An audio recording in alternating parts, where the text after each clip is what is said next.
دوسرا کام اس پہ food processing plant کے ساتھ ساتھ ہم دونوں ریجنز میں ہم لے کے جا رہے ہیں انشاءاللہ کولڈ سٹوریج. اور کولڈ سٹوریج کا فائدہ یہ ہوتا ہے کہ آف سیزن میں ہم وہاں کی تمام بے موسمی پھل جسے ہم کہتے ہیں وہ لے کے آ سکتے ہیں. اور ساتھ میں ویلیو ایڈیشن کے علاوہ ہم کوشش یہ کر رہے ہیں کہ کچھ ایریاز کو ہم آرگینک زون قرار دیں. زوننگ کی طرف ہم لے کے جا رہے ہیں. آرگینک زون قرار دینے کے بعد ایک پائلٹ پروجیکٹ کے طور پر کچھ وادیوں کو ہم آرگینک زون قرار دیں گے. اس کے بعد پوری گلگت بلتستان کو, کیونکہ پاکستان میں گلگت بلتستان ہی وہ مقام ہے جہاں پہ آلریڈی آرگینک فصلیں ہوتی ہیں, لیکن اس میں تھوڑی سی مثلاً کیمیکل فرٹیلائزر کا استعمال کیا جا رہا ہے, اس وقت پیسٹیسائڈس کا استعمال کیا جا رہا ہے. ان کو پہلے ہم کم کریں گے, بعد میں ریڈیوس کر کے بایو فرٹیلائزر کے ذریعے انشاءاللہ ہم پورا ایریا کو, یہ ہمارے پلان کا حصہ ہے لانگ ٹرم, اس کو ہم لے کے جا رہے ہیں انشاءاللہ. کسان اور زراعت کا جو ساتھ ہے وہ چولی دامن کا ساتھ ہے. کسان اگر خوشحال ہوگا تبھی زراعت آگے بڑھے گی. اگر کسان کے پاس پیسہ ہی نہیں ہوگا, وہ خوش ہی نہیں ہوگا, وہ فصل اگانے کے لیے قرضے لے گا, تو پھر وہ فصل نہیں آئے گی جس کی ہم امید کر سکتے ہیں. تو کسان کے لیے آپ نے اس بجٹ میں کیا رکھا ہے؟ یہ جو بجٹ ہے اس میں کسان کو آپ کہاں کہاں پر سبسڈائز دے رہے ہیں, کس کس طرح کی سبسڈیز آپ کسان کو دے رہے ہیں, اور جو ان کی مشینری ہے اس حوالے سے آپ کے کیا پلان ہیں؟ یقیناً جو ہماری امپلیمنٹنگ فورس, امپلیمنٹنگ آرگن ہے, پالیسی کی امپلیمنٹیشن اور ایگزیکیوشن جن کے ذریعے ہونی, وہ ہمارے فارمرز ہیں. اور فارمرز ہمارے ساتھ لوپ میں ہیں, اور ہم تمام ٹیکٹکس کو, اسٹریٹجیز کو ان کے ذریعے ہی ہم ٹرانسلیٹ کریں گے انشاءاللہ نچلی سطح تک, کہ جس میں ہم کیش کراپس کو لے کے جانا, ہم سپر فوڈ کو لے کے جانا, ہم ویلیو ایڈیشن کے لیے ان کو وہ کرنا. اور اس کام کے لیے ہماری ADP کا باقاعدہ حصہ ہے. ہم سیڈ کو بہتر کرنے کے لیے اس کا پروجیکٹ میں باقاعدہ سبسڈی رکھی ہوئی ہے. اس کے ساتھ ساتھ کیپیسٹی بلڈنگ کے لیے ہم نے باقاعدہ پروجیکٹ رکھا ہوا ہے کہ کسانوں کی کیپیسٹی بلڈنگ ہو. تیسرا, جدید طریقوں سے ایگری ایکٹیویٹیز کو بھی ڈیزائن کیا جائے گا, وہ ہماری ADP کا باقاعدہ ابھی کچھ ہی دنوں میں ہم سائن کرنے جا رہے ہیں انشاءاللہ زرعی ترقیاتی بینک کے ساتھ. اور میں تمام زمینداروں سے میں یہ خوشخبری دینا چاہتا ہوں کہ انشاءاللہ آپ کو یہی گورنمنٹ انٹرسٹ فری لون دیں گے. مطلب وزیر زراعت گلگت بلتستان یہاں پر اناؤنس کر رہے ہیں کہ جو کسان GB کے ہیں ان کو بلا سود قرضے ملیں گے انشاءاللہ. اور لیمٹس اس کی کتنی ہوگی یہ کوئی بتا سکتے ہیں آپ؟ فی الحال کہنا قبل از وقت ہوگا, البتہ 10 لاکھ سے 20 لاکھ کے درمیان ہم کوشش کر رہے ہیں. 10 لاکھ سے 20 لاکھ انٹرسٹ فری لون. زرعی یونیورسٹی کے حوالے سے کوئی پلان ہے گلگت میں آپ کا؟ جی انشاءاللہ گلگت بلتستان میں ہماری کوشش ہے کہ وہاں ایگریکلچر یونیورسٹی اسٹیبلش ہو, اور کچھ چیزیں کہنا قبل از وقت ہے, البتہ ہماری اس پہ ورکنگ چل رہی ہے. صحیح ہے. آپ اپنی طرف سے کتنی کوشش کریں گے GB میں ایک ایگریکلچر یونیورسٹی کے لیے؟ میری طرف سے آپ یہ سمجھیے گا کہ فائنل سٹیج پہ کوشش کر رہے ہیں, رابطے میں ہیں.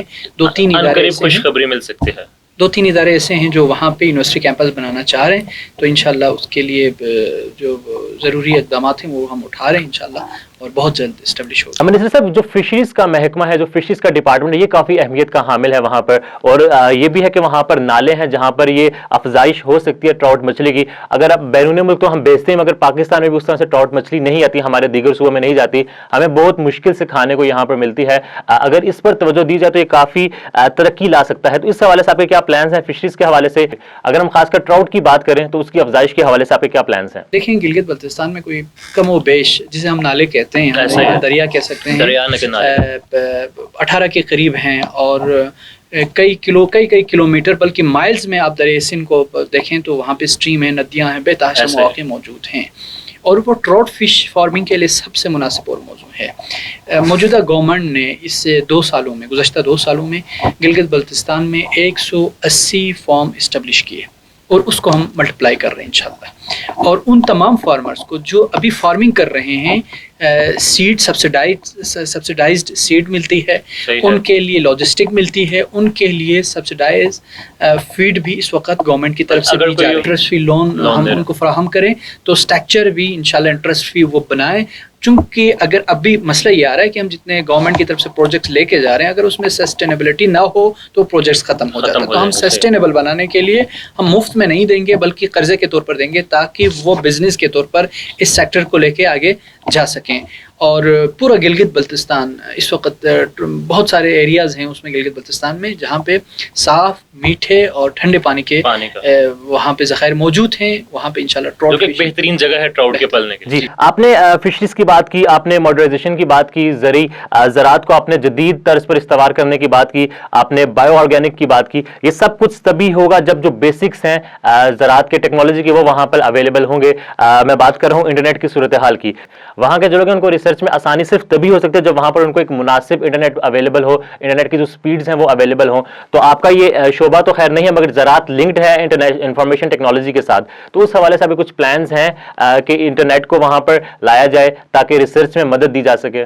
دیکھیں اوور آل انٹرنیٹ کی بات کریں تو ابھی آکشن ہونے جا رہے ہیں اور انشاءاللہ 4G کی وہاں پہ بہت جلد تمام نیٹ ورکس کو آکشن کے بعد وہاں پہ کام کرنے کی اجازت ملے گی اور انشاءاللہ انٹرنیٹ کے حوالے سے ابھی جو مسائل پیش آ رہے ہیں وہ مسائل ختم ہو جائیں گے. پہلی بات.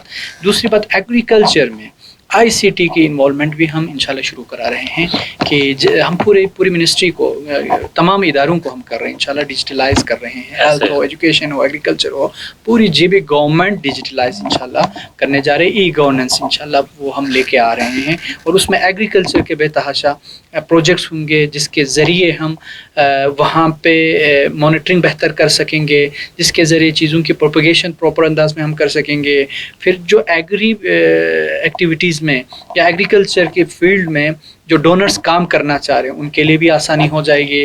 اور ساتھ ہی یہ بھی بتا دوں فورکاسٹ جو کیا جاتا ہے اس کے لیے بھی کام ویدر فورکاسٹ سمیت دیگر فورکاسٹنگ کے لیے بھی ایگریکلچر میں, تو اس کے لیے ICT کی بھی انوالومنٹ انشاءاللہ. بات کرتے ہیں ٹورزم پر. ٹورزم بہت امپورٹنٹ پارٹ ہے اور وہاں کی جو ترقی ہے اس میں بہت اہمیت کا حامل ہے. ٹورزم کے حوالے سے ہم دیکھتے ہیں کہ جو لوگ وہاں پر آتے ہیں وہ لوگ ثقافت سے انویئر ہوتے ہیں. آلموسٹ سارے نہیں مگر کچھ لوگ وہاں کی ثقافت سے انویئر ہوتے ہیں. تو ثقافت کے حوالے سے وہاں پر کچھ ایسی چیزیں بھی سامنے آئی جس پر بعد میں ایک کمپین چلائی جاتی ہے, جو حالیہ دنوں میں ہم نے دیکھا ہے کمپین بھی چلی تھی. پھر جو لمس کا فیسٹیول ہے وہ بھی ہوا تھا. تو اس حوالے سے آپ ایسا کوئی قانون لانے جا رہے ہیں یا کوئی آپ کا پلانز ہے کہ ثقافت بھی وہاں کی جو ہے وہ خراب نہ ہو اور ٹورزم بھی فروغ پاتا رہے, وہاں پر ٹورسٹ زیادہ بھی آئیں اور وہ گلگت جو ثقافت ہے اس سے استوار ہو کر اس میسج لے کر باہر جائیں؟ یقیناً جب ہمارے گیسٹ وہاں تشریف لاتے ہیں, مہمان تشریف لاتے ہیں, تو اکثر نہیں تقریباً سارے گیسٹ ایسے ہوتے ہیں جو وہاں کی ویلیوز کا, وہاں کے اقدار کا, وہاں کی ثقافت کا خیال رکھتے ہیں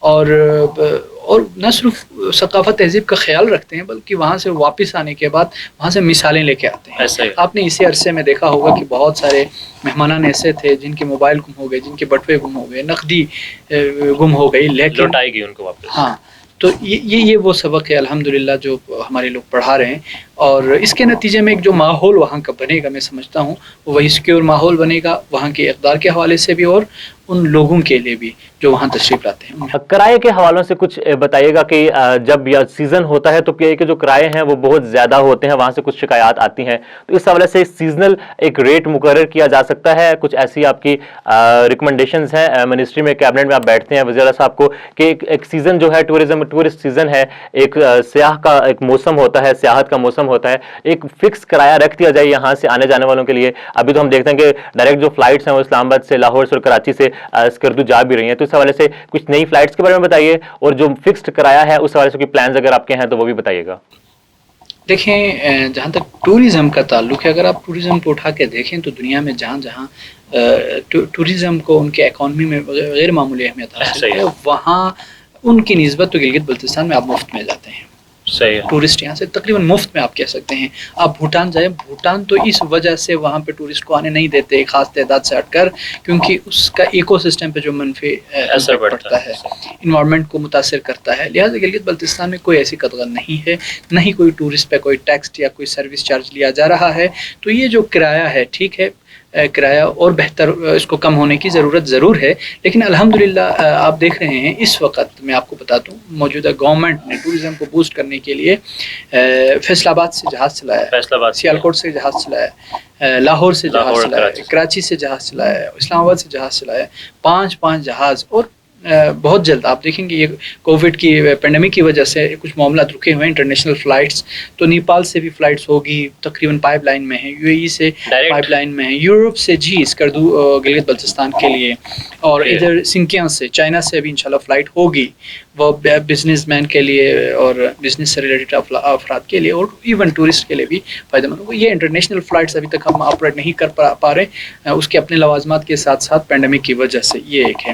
اور موجودہ گورنمنٹ نے واقعی بوسٹ دی ہے, اس سے کوئی انکار نہیں کیا جا سکتا کہ ٹورزم کو جو بوسٹ دی ہے. ہاں, اس میں جو فیسلٹیز ہیں ان کو فیسلیٹیٹ جس طرح کرنا ہے اس کے لیے ایک ٹائم چاہیے. ایک جامع ہم ایک پلان لے کے آ رہے ہیں جس میں انشاءاللہ ٹورسٹ کو وہ سہولتیں دیں گے. ہم سروسز پراپر فراہم کریں گے.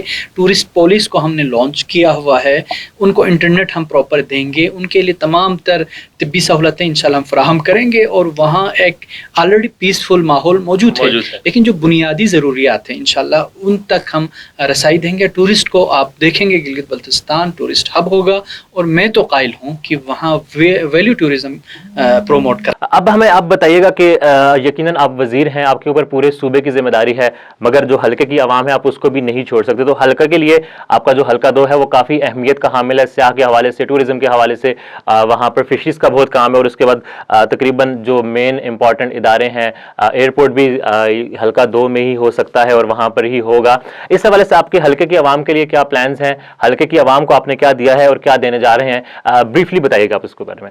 میرے حلقے کے حوالے سے میرا حلقہ چونکہ محروم حلقہ رہا, ترقیاتی عنوان سے بہت زیادہ پسماندہ رہا, اس بار ہم نے ان ایریاز کو ایڈریس کرنے کی کوشش کی جن پہ کبھی کام نہیں ہوا. ہم نے انفراسٹرکچر کو بہتر بنانے کے لیے سب سے زیادہ توجہ انفراسٹرکچر پہ دی ہوئی ہے. اس کے ساتھ ڈرنکنگ واٹر اسکیم کا ایشو تھا, پانی کا مسئلہ تھا پورے حلقے میں, تو اس کو بہتر بنانے کے لیے ہم نے واٹر سپلائی اسکیمیں دی گئی.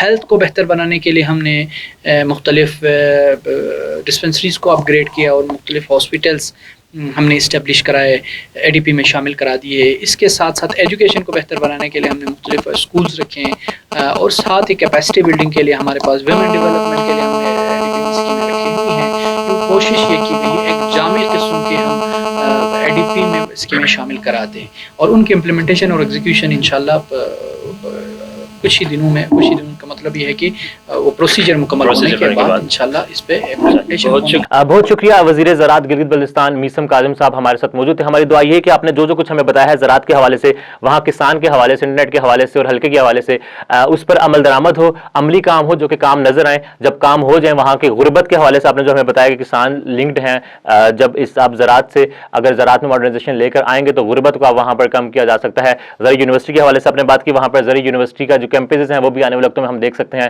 4G ٹیکنالوجی وہاں پر ہم دیکھ سکتے ہیں, اور ساتھ ہی آپ نے یہ بتایا کہ آپ کسانوں کو تقریباً 10 سے 20 لاکھ میں بلا سود قرضے بھی دیں گے. یہ سب کچھ تبھی ہوگا جب عملی کام ہوں گے. کسان تبھی خوشحال ہوگا جب عملی کام ہوں گے. کسان خوشحال ہوگا تو زراعت بڑھے گی, زراعت بڑھے گی تو ملک میں ترقی ہوگی, اس علاقے میں ترقی ہوگی.